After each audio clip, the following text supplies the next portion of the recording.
बिस्मिल्लाहिर्रहमानिर्रहीम। 9 class physics turning effect of force chapter 4 जो है आज उसका जो टॉपिक है सेंटर ऑफ मैस है। Centre of mass I think so 3.5 topic होगा। अब सेंटर ऑफ मैस के अंदर जो हम पहले इसको डिस्कस करने से एक पॉइंट को हमें क्लियर करता है कि सेंटर ऑफ मैस जो है एक ऐसा पॉइंट है जहाँ पे हमें ये लगता है कि सारे का सारा जो बॉडी का मैस है वो इसी पॉइंट पे कन्फाइन हो गया है, यहीं सारे का सारा मैस आ रहा है। ऐसे पॉइंट को भी हम सेंटर ऑफ मैस का नाम दे सकते हैं। अब दूसरी टर्म में अगर हम इसकी डिस्कस करना चाहें तो हमने कहा फॉर एग्जांपल हम क्या करते हैं कि यहाँ पे इसके ऊपर फोर्स लगाते हैं तो ये बॉडी का करेगा टेढ़ा हो जाएगा, मतलब बेंड हो जाएगा, थोड़ा सा ये आ जाएगा, इधर आ जाएगा, ठीक है। और अगर फॉर एग्जांपल हम इधर लगाते हैं तब भी ये बेंड हो जाएगा, इधर फोर्स हो जाएगा। और अगर हम यहाँ पे फोर्स लगाते हैं तब भी ये बेंड हो जाएगा। फिर इसी तरह से अगर यहाँ पे हम यहाँ पे फोर्स लगाते हैं तो ये क्या करेगा, बॉडी इधर को बेंड होगा।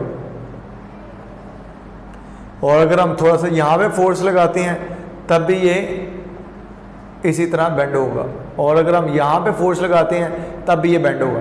अच्छा, मतलब कि हम इसके फोर्स लगा रहे हैं तो वो बजाय आगे को मूव करने के वो क्या कर रहा है कि रोटेट की तरफ जा रहा है। मतलब ये इस तरह है तो जब हमने इसके ऊपर यहाँ पे इनमें से किसी भी शेप में तीनों में देखें तो वो बजाय ऐसे जाने के वो क्या करता है, ऐसे बेंड हो जाता है।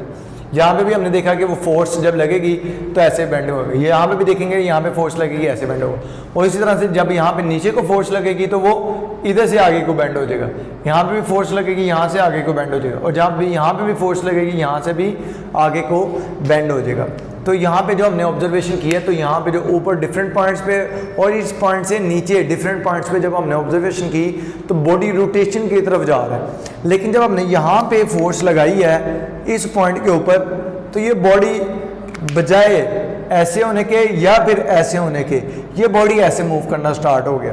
तो ऐसा पॉइंट जहाँ पे बॉडी बगैर रोटेट किए आगे को मूव करे उस पॉइंट को हम सेंटर ऑफ मैस का नाम देते हैं। तो वो कह रहा है ऐसा पॉइंट है जहाँ पे जो फोर्स है वो क्या करे, मूव करवाए बॉडी को विदाउट रोटेशन।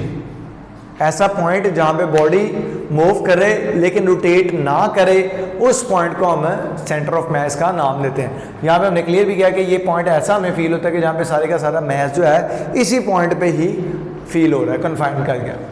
अब इसी से रेलिवेंट जो है एक और पॉइंट आता है, सेंटर ऑफ ग्रेविटी है। अब सेंटर ऑफ ग्रेविटी जो है आई थिंक सो 3.6 होगा या 7 होगा, 3.67 ही टॉपिक होंगे। अच्छा, अब इसके बाद हमारे पास सेंटर ऑफ ग्रेविटी को हम पॉइंट को क्लियर करें।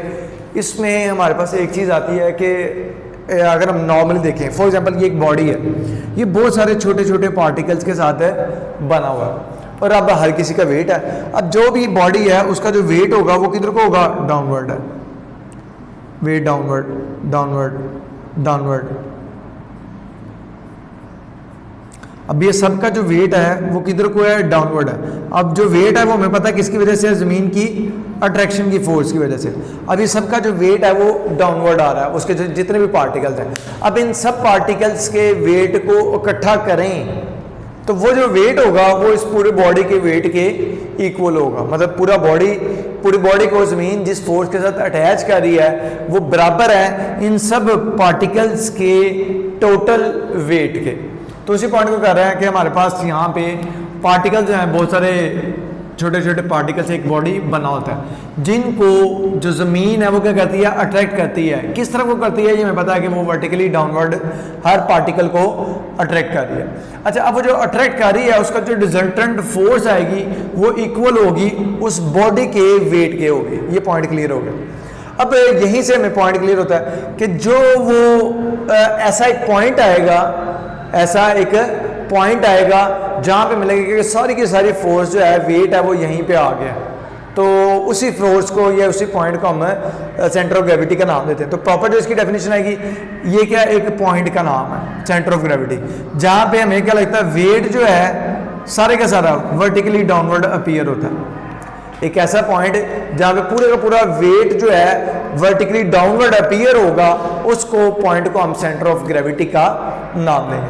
अच्छा, ये हमारे पास जो है सपोर्ट करता है हमें इक्विलिब्रियम की डीलिंग के पॉइंट ऑफ व्यू से कि कोई बॉडी इक्विलिब्रियम में है या नहीं है, बॉडी स्टेबल है या नहीं है, तो ये इन चीज़ों को डील करता है और उसमें हमें सपोर्ट करता है कि सेंटर ऑफ ग्रेविटी क्या होगा। तो किसी भी बॉडी का सेंटर ऑफ ग्रेविटी क्या होगा उसको आइडेंटिफाई करके हम इस चीज़ को क्लियर कर सकते हैं कि वो बॉडी कितना ज़्यादा स्टेबल होगा या फिर अनस्टेबल होगा, उसके अंदर जो इक्विलिब्रियम की कंडीशन है वो क्या है और क्या नहीं है। इसी तरह से सेंटर ऑफ ग्रेविटी की हमने कुछ ज्योमेट्रिकल शेप्स के बारे में डिस्कस किया है। तो ज्योमेट्रिकल शेप्स का तो बड़ा इजीली और क्लियर होता है कि उनका क्या होगा कि सेंटर ऑफ ग्रेविटी क्या है। जिस तरह से फॉर एग्जांपल एक रॉड है, एक रॉड का सेंटर ऑफ ग्रेविटी वो पॉइंट पे होगा जिस पॉइंट के ऊपर वो बॉडी बैलेंस में आ जाए। एक ऐसा पॉइंट है जहाँ पे मतलब जैसे ये है, अगर मैं इसको ऐसे रख रहा हूँ कि यहाँ पे इधर इधर मूव करूँ, ये इस तरह से बेंड हो रहा है, इधर किया, अब ये ना इधर जा रहा है ना इधर जा रहा है, तो इस पॉइंट को हम क्या नाम देंगे, सेंटर ऑफ ग्रेविटी का नाम देंगे। इसी तरह से ये जो क्या कहते हैं ट्राइंगल है, ट्राइंगल का सेंटर ऑफ ग्रेविटी के एंगल से निकले कि तीनों लाइंस जो हैं एक पॉइंट पे आके इकट्ठी हो जाए, उस पॉइंट को हम सेंटर ऑफ ग्रेविटी का नाम देंगे।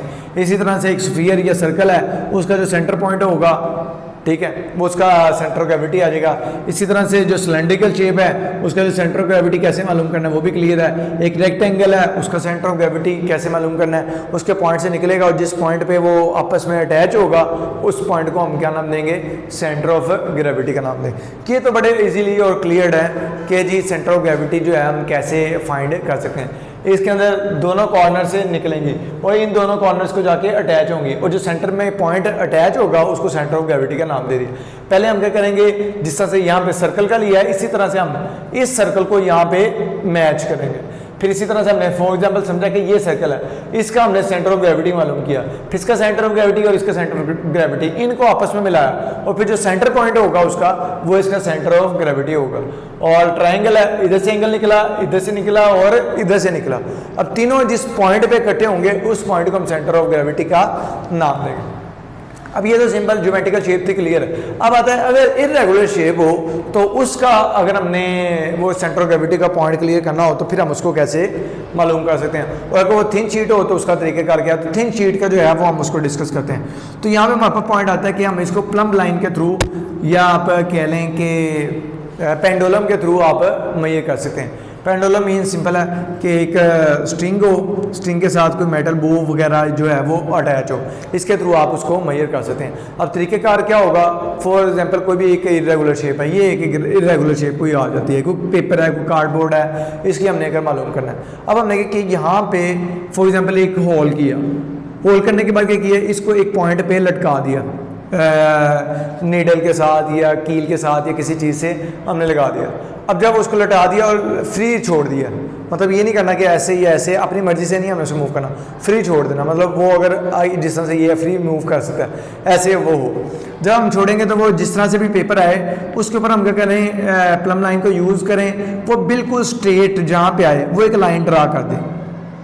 जिस तरह से पॉइंट ए के ऊपर हमने एक लाइन ड्रा किया, फिर आप क्या करें, उस पेपर की जो दूसरा पॉइंट आपने चूज किया, जिस तरह पॉइंट बी होल किया हुआ है, अब इधर से इसको ऊपर ले आएँ, फिर उधर से उसको फ्री फॉल करवाएं और जो भी सेंटर पॉइंट आएगी वो लाइंस लगा दें। फिर इसी तरह से सी पे लगाएं और वो लाइन जो है उसको मिला दें। अब वो जो लाइंस तीनों होल्स के जरिए से हमने प्लम लाइन को यूज़ करते हुए ड्रा की हैं उनको आपस में मिलाएंगे और जो सेंटर पॉइंट आएगा वही उसका सेंटर ऑफ ग्रेविटी कहलाएगा। तो अब तक के लिए इतना, इंशाल्लाह नेक्स्ट टॉपिक में नेक्स्ट लेक्चर के साथ। अल्लाह हाफिज़।